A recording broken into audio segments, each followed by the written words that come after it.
on Overgrowth. As in the upper right hand corner we have the pink Zerg player from Team Extreme Supremacy. It's DaNa.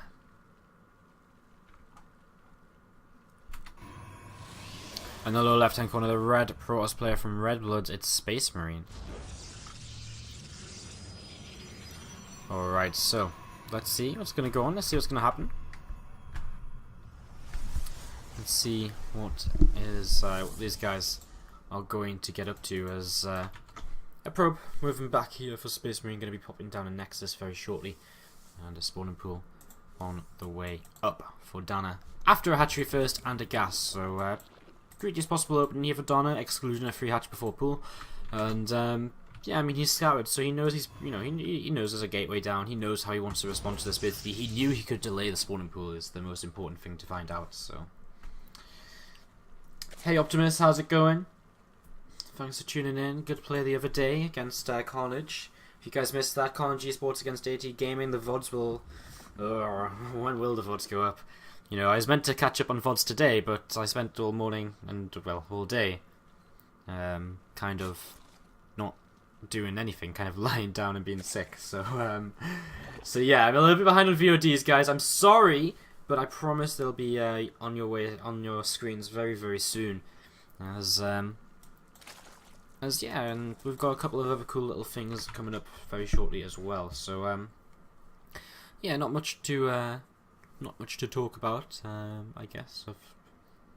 Right now, as I mean, next is gonna finish up here for SpaceMarine. You went for a bit of a scout as well, saw the gas, nothing really too crazy, and we're just waiting to see whether the third hatchery will be coming down here very soon for DaNa or not.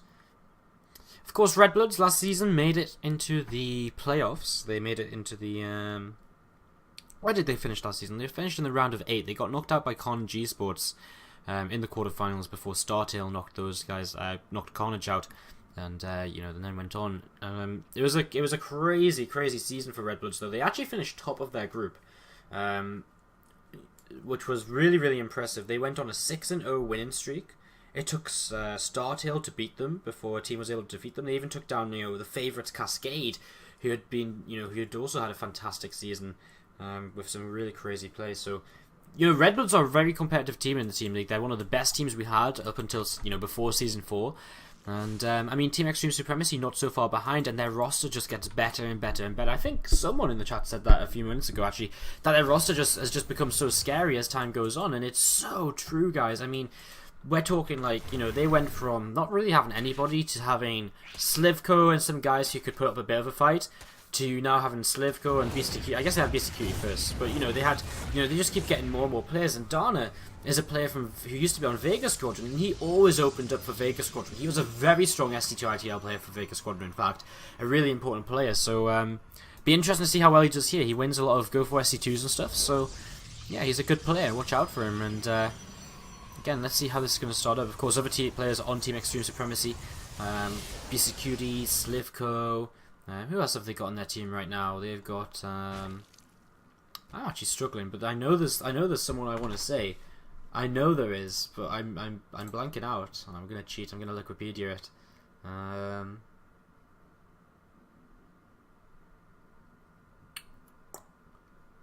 BCQD. Oh, they picked up Coolty. That's who it was, and Freya. In fact, they've picked up the majority of Vega Squadron. They also picked up Mizu when they picked up DaNa. So they've actually they basically are now Vega Squadron from last season.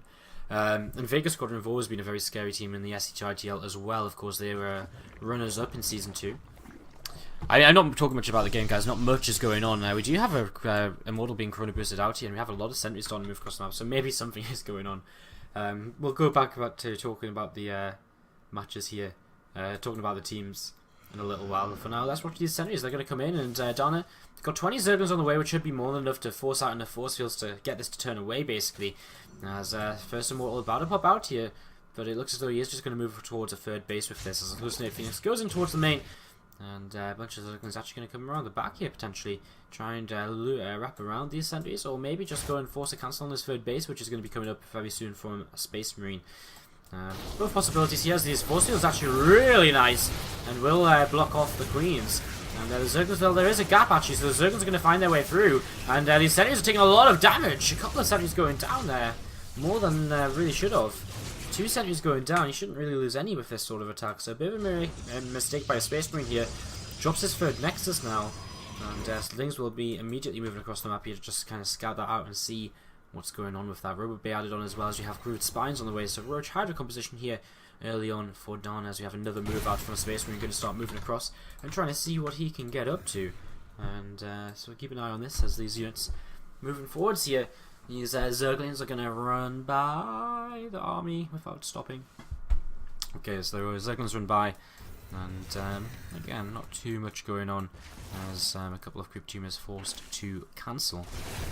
And a couple more Crypt Tumors getting cleaned up here as well. A couple of Force Fields drop down, and the screens are going to fall here actually, as Immortal is still here. He's actually going to lose all the sentries though. I mean, this is a very interesting commitment from Space Marine. I mean, he's continuing to fight here when he probably should have gone home so long ago that Immortal didn't die.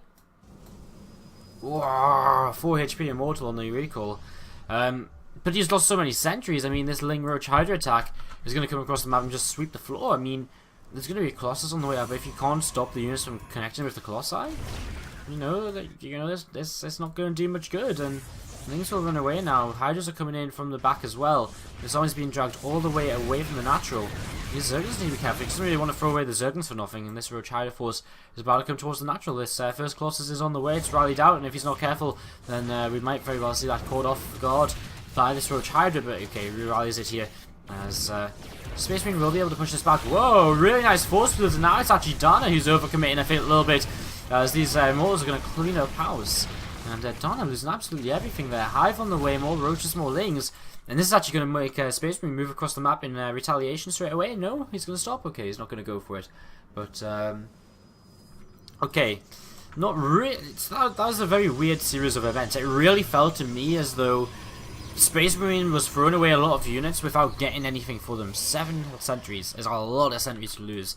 And I mean, that still will impact him later in the game here. But then DaNa losing that big chunk of units, that's a good little way for Space Marine to come back into this a little bit. As these units, some Zerglings running around the right hand side, maybe going to look to set up a run by here. As Roach Hydra is going to be sitting on this 4th base. These Lings are looking to run by. They're actually going to find a couple of sentries, and they will surround these, or surround one and then move away. A little bit of a mistake there. They had them surrounded, then they tried to go after the rest of the units, as Zeld is on hold position at the natural, and so the Zerglings will not make their way into the main base here. Gold base up and running now for our Zerg players. His economy going to start skyrocketing, and got more gateways being added on as well. This army can move across the map from Space Marine. So these Lings are going to come in to this 3rd base and go for a little bit of a run by. And how does Space Marine respond to this? He doesn't have warp-ins yet, it seems. They themselves do begin to warp in now. 3 workers killed already.